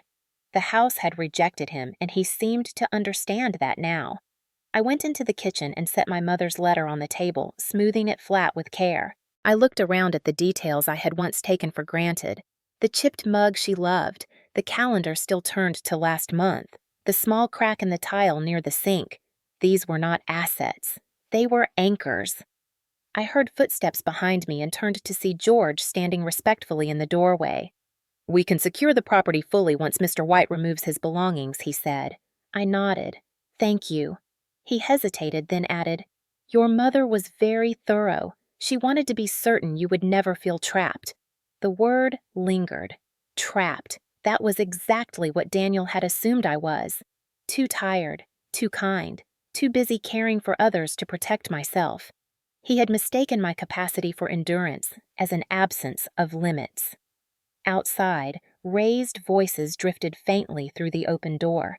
Daniel and Marissa were speaking again sharper, now the alliance between them finally cracking under pressure. I did not listen closely. Their words no longer required my attention. I moved down the hallway toward the bedroom, pausing when I saw something that did not belong. Marissa's coat lay draped over the back of a chair, a careless claim staked in fabric and entitlement. I picked it up without ceremony and carried it back toward the door. When I stepped onto the porch again, the argument stopped abruptly. Marissa looked at the coat in my hands, her face flushing. I held it out to her. "You should take your things," I said calmly. She stared at me for a moment, searching for something: anger, guilt, permission, I could not tell. Then she snatched the coat and turned away without a word, heels clicking sharply as she walked down the driveway. She did not look back. Daniel watched her go, his expression empty. He had lost not just his illusion of control, but the partner who had fed it. He turned to me, then his voice small. "Can we talk?" he asked. I shook my head slowly. "We have already said everything that matters," I replied. George stepped forward again, his tone professional. "Mr. White, you have until tomorrow evening to remove personal items under supervision," he said. "After that, access will be revoked." Daniel nodded, eyes downcast. As he walked past me into the house to gather his things, I felt nothing surge or break inside me. No rage, no triumph, only finality. I closed the door gently behind him and leaned against it for a moment, breathing deeply. The hardest part was not the confrontation. It was the acceptance. Accepting that the life I thought I was protecting had never existed the way I believed. Accepting that love without boundaries invites harm. Accepting that my mother had loved me enough to prepare for my worst day instead of pretending it would never come. When I straightened and looked around the house again, it felt quieter, steadier. Not empty, just honest. The fraud clause had done what it was meant to do. It had stopped the damage before it could spread further. And in doing so, it had given me something far more valuable than justice alone. It had given me my life back intact, unclaimed, and finally my own. The house settled into a strange, unfamiliar quiet once Daniel began packing. It was not the tense silence of avoidance or the brittle quiet of something about to break. It was deeper than that, like the stillness after a storm has passed, but before the debris is cleared. I stayed in the living room while he moved through the bedroom and office under George's supervision, the sound of drawers opening and closing marking the dismantling of a life that had been built on assumption rather than permission. Each sound felt final, not because I was losing something, but because I was no longer carrying what never belonged to me in the first place. I sat on the couch where my mother had spent her last weeks and let myself feel the exhaustion I had postponed all morning. My body ached in quiet, specific ways. My shoulders, my hands, the place between my eyes where tension had lived for years. I realized then how much energy I had spent maintaining peace at my own expense, smoothing over discomfort so others could remain comfortable. That effort was gone now, and the absence of it felt like relief rather than loss. George moved efficiently documenting what Daniel removed, ensuring nothing else left the house without authorization. There was no cruelty in his tone, no satisfaction in enforcing boundaries. This was simply the work he did, the work my mother had trusted him to do when she no longer could. Daniel emerged from the hallway carrying a box of personal items, his movements stiff and mechanical. He did not look at me at first. When he finally did, his expression was unreadable, a mixture of regret and resentment that no longer held power over me. I thought he might say something, some last attempt to reframe himself as misunderstood rather than responsible. He did not. Perhaps he understood finally that words had been the tool he used to obscure truth and that they no longer worked. He set the box down near the door and returned inside for another. I watched him go, feeling a quiet certainty settle in me. This was not punishment. This was consequence. Outside, the neighbors remained, though fewer phones were raised now. The spectacle had ended. What remained was witness. Mrs. Keller caught my eye through the window and gave a small nod. Not celebratory, not pitying. Just present.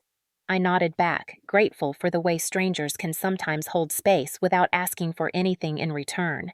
As Daniel continued packing, I walked into the kitchen and poured myself a glass of water, my hands steady. I drank slowly, grounding myself in the simplicity of the act. When I set the glass down, I noticed the calendar still hanging on the wall, a reminder of plans made and postponed. I took it down and folded it carefully, setting it aside. I would need a new one. Not because time had stopped, but because it had changed shape. George joined me again quietly. "Once he is finished, we will change the locks properly," he said. "Secure the deed and update access codes." I nodded. "Thank you." He hesitated, then added, Your mother would be proud of how you handled this. The words hit me harder than I expected. I felt my throat tighten, but I did not cry. Not yet. There would be time for that later when the house was mine again, in both fact and feeling. Daniel returned one last time, with a small bag slung over his shoulder. He stopped just inside the doorway, looking around as if committing the space to memory. I wondered what he saw. Loss, failure, or simply the end of something he believed he controlled. He looked at me then, and for a moment, I saw the man I had once loved, the one I had defended and supported and believed in. But that man had been constructed from selective truth. The real one stood in front of me now, stripped of pretense. I hope you are happy, he said quietly. I considered the question honestly. Happiness was not the right word, I replied. But I am free. He nodded once as if that answered something he had been afraid to ask. Then he walked out the door, the sound of his footsteps fading down the porch steps. George closed the door behind him and locked it, the sound firm and final. He handed me the new key. This one is yours alone, he said. I took it, feeling its weight settle into my palm. Outside, Daniel loaded his last box into his car and drove away without looking back. Marissa was already gone. The street slowly returned to normal neighbors, drifting back inside the cameras, lowering the world, moving on. I stood in the quiet of my house, the key warm in my hand, and felt something shift inside me. The day had been long and brutal and revealing, but it had also been clarifying. I had not been saved. I had been prepared. And that preparation, rooted in my mother's foresight and my own quiet resolve, was what made the difference. As the house settled around me again, I understood that this was not the end of a story. It was the beginning of a life no longer shaped by someone else's deceit. That evening, after the street had emptied and the house had fully exhaled, I finally allowed myself to sit at the kitchen table with my mother's letter and read it from beginning to end. Not in pieces, not skimming for reassurance. All of it.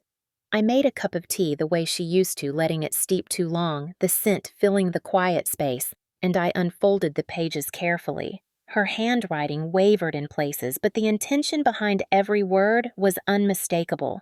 She wrote about watching me give too much of myself without complaint, about how kindness when paired with silence can be mistaken for permission. She wrote that she had loved Daniel once too, not as a son, but as someone she hoped would protect me when she no longer could.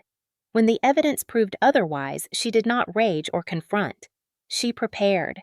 She wrote that love does not mean shielding someone from consequence. It means making sure the vulnerable are not left defenseless. I felt the truth of that settle into me as I read. She explained the trust in plain language, not legal jargon, as if she were teaching me one last lesson. Why ownership matters. Why access should never be assumed. Why systems exist not to punish but to prevent exploitation before it destroys someone's future. She apologized for keeping it from me, not out of secrecy, but out of timing. She did not want my final months with her consumed by fear and conflict. She wanted me present as her daughter, not distracted as her defender. I cried then quietly, the tears falling onto the paper without urgency or shame. The grief was clean. It did not tangle with confusion or regret. It felt like release. When I finished reading, I folded the letter and placed it back into the envelope, then set it in a drawer I reserved for things that mattered. Not hidden, just protected. I looked around the kitchen again, seeing it not as a shared space compromised by betrayal, but as a foundation.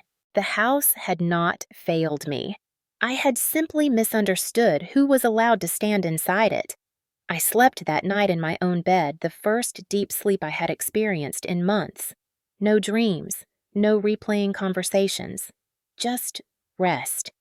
In the morning, sunlight filtered through the curtains soft and ordinary, and I woke with a clarity that surprised me. The fear that had lived in the back of my mind for so long was gone. In its place was something steadier. Agency. Over the next few days, life resumed in small, deliberate steps. I called my supervisor and took a week off for the first time in years.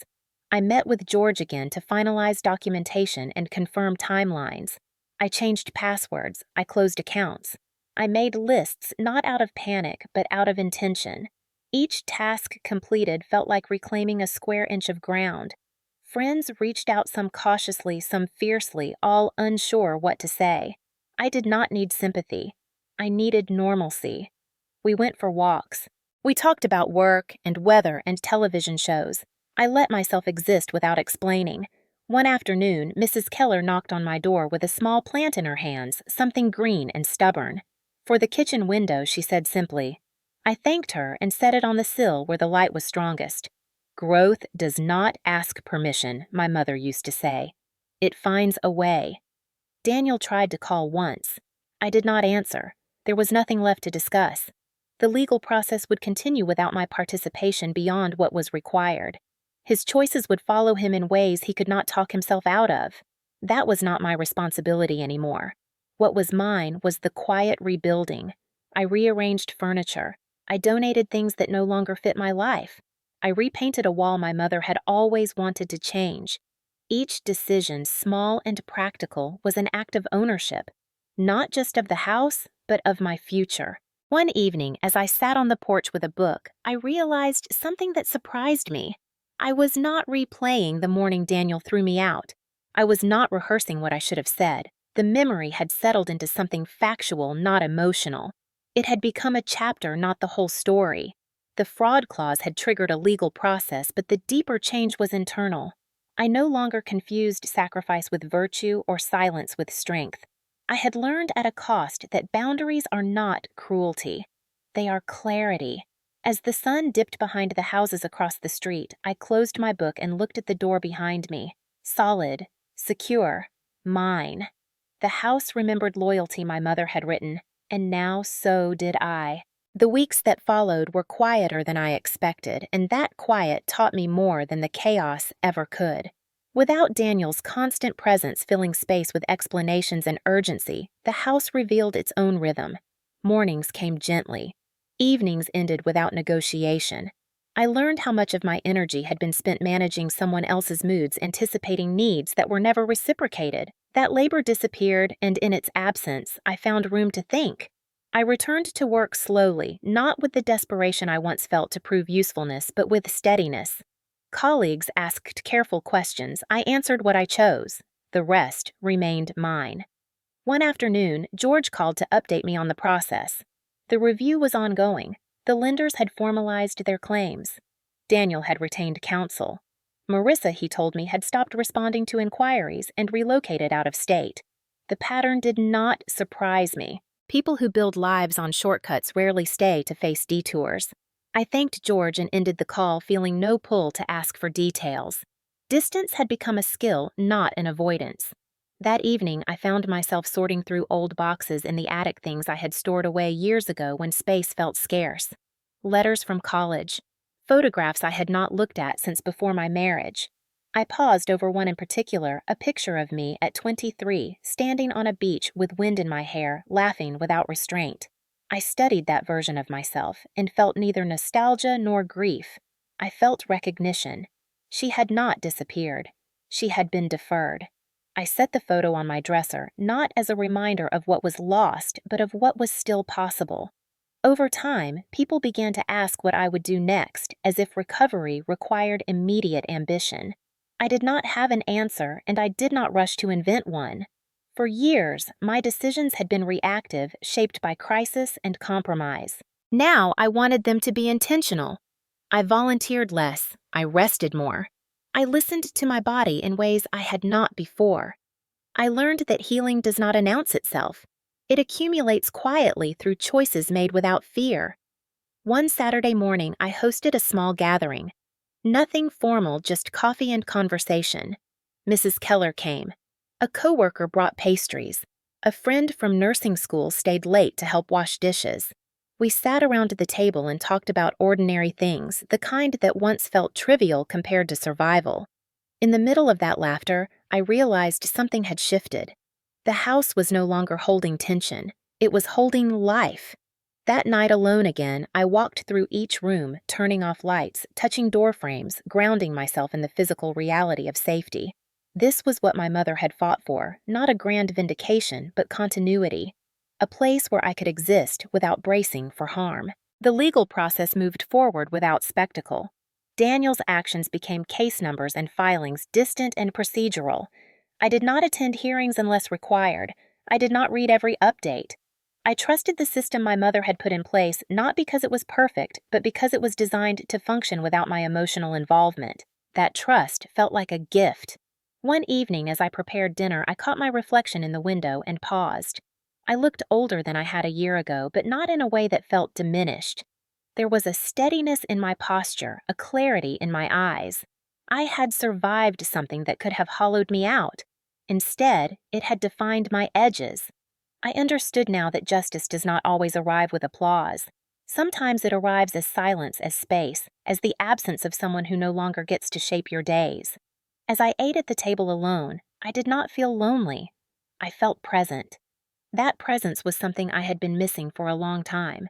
And as the night settled around the house, I understood that the life ahead of me did not need to be dramatic to be meaningful. It only needed to be honest. By the third month, the legal noise faded into the background enough for something more difficult to emerge: choice.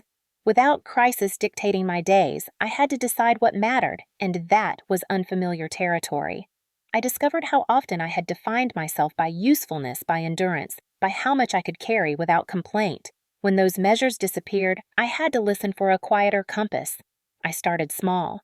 I changed my route to work so I could pass the park in the morning light. I signed up for a pottery class on Tuesdays, my hands learning patience in a way my mind had forgotten. I cooked meals that took time, not because anyone expected them, but because I wanted to feel the process.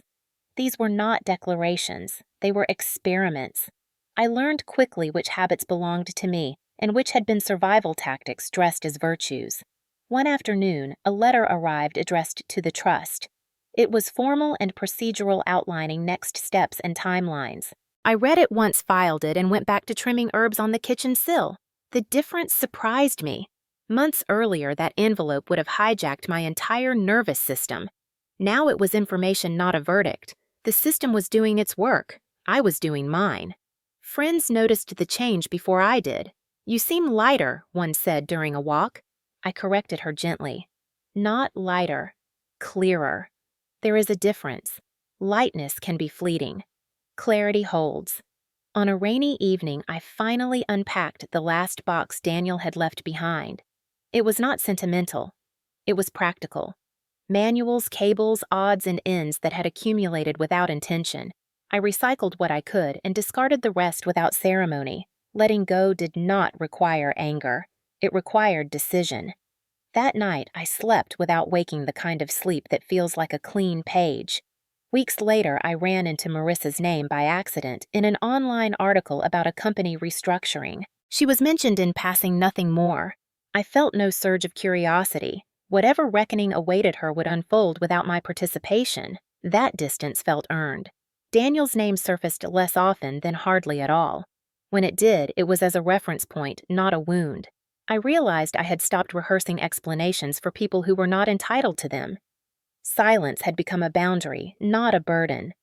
On a Sunday afternoon, I visited my mother's favorite trail and sat on a bench overlooking the water.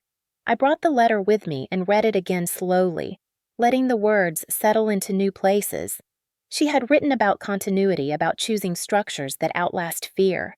She had written about dignity, not as pride, but as alignment between values and actions. I thanked her aloud, not because I believed she could hear me, but because gratitude needs a voice. As the seasons shifted, so did my sense of time. I stopped measuring progress by milestones and started measuring it by steadiness. Fewer spikes, fewer drops, more even ground. I hosted dinners without agendas. I declined invitations without guilt. I learned to say no without building a case. Each refusal created room for a truer yes. One evening, after locking the door and turning off the lights, I stood in the hallway and noticed something simple and profound. I was not bracing. My shoulders were relaxed. My jaw was unclenched. Safety, I realized, is not the absence of threat. It is the presence of choice. That understanding reshaped everything. I had not been rescued. I had been positioned to rescue myself, and that distinction mattered. It meant the future would not depend on luck or vigilance alone, but on the structures I chose to keep. When I finally turned in for the night, the house held me the way it always had, solid and quiet. Not as a symbol, not as a prize, but as a place where truth could live without apology. The first time I realized I had stopped scanning for danger, it startled me. I was standing in the grocery store choosing apples when the thought surfaced, fully formed and undeniable. I was not rushing. I was not mentally preparing for conflict or bracing for an interruption. I was simply there.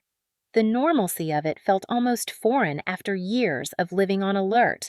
I smiled to myself, not because I was happy in a loud, celebratory way, but because I was present. That presence followed me home and settled into the evening like something earned. I cooked dinner slowly, music playing low, the windows cracked open to let in the sound of the street. The house felt lived in again, not managed, not defended, just lived in. Later that week, George called one final time. The review had concluded. The findings were exactly as anticipated. Documentation had been preserved. Liability had been assigned. He spoke in measured terms, careful not to turn closure into spectacle. You do not need to take further action, He said. Your cooperation is complete. I thanked him, and when the call ended, I did not sit in silence waiting for an emotional wave. It did not come. Closure, I learned, does not always arrive as a feeling. Sometimes it arrives as the absence of need. That evening, I walked through the house room by room, not checking locks or inventory, but noticing how each space had begun to reflect me again. A chair angled toward the window where I liked to read. A stack of notebooks on the desk where arguments used to pile up. The kitchen counter clear, not because I was maintaining order for someone else, but because clutter no longer mirrored my thoughts. I understood then that rebuilding is not about replacing what was lost. It is about aligning your environment with who you have become. I began to think about the women at work who had quietly shared pieces of their own stories during my recovery. The ones who stayed late because going home felt heavier than exhaustion. The ones who joked about handling everything themselves. I recognized the signs now not as weakness, but as misdirected strength. One afternoon, after a long shift, a few of us stayed behind and talked. Not in hushed tones, not with shame, just honesty. There was no agenda, no plan, just recognition. The conversation stayed with me long after we parted. I realized that what my mother had built was not just a legal safeguard. It was a model, structure over silence, preparation over denial, care without self-erasure. The legacy she left was not the house. It was the permission to protect myself without apology. On a quiet night, I took out her letter one last time and reread the final lines. She had written about trust not as something freely given, but as something earned and maintained. She had written about choosing who gets access not just to property, but to your energy, your time, your life. I folded the letter and placed it back where it belonged, feeling no need to revisit it again soon. The lesson had integrated. I was living it now. As I turned out the lights and headed upstairs, I caught my reflection in the mirror at the top of the stairs. I looked steady, not hardened, not closed, just aligned. That alignment was the real inheritance, and it was something no one could take from me. On the anniversary of the morning, Daniel threw me out. I woke before dawn without realizing why. The house was still the kind of stillness that feels intentional rather than empty. I made coffee and sat on the porch wrapped in a sweater, watching the sky change color. There was no weight in the memory anymore. Just context. That day had not broken me. It had clarified me. I thought about how easily a life can drift when we confuse endurance with virtue and silence with peace. I thought about how long I had believed that holding everything together was the same as building something solid. It is not. What lasts is what is designed to hold under pressure, not what looks fine until it collapses.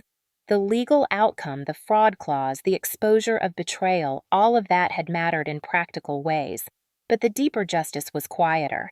It was waking up in a house where my name on the door meant more than paperwork.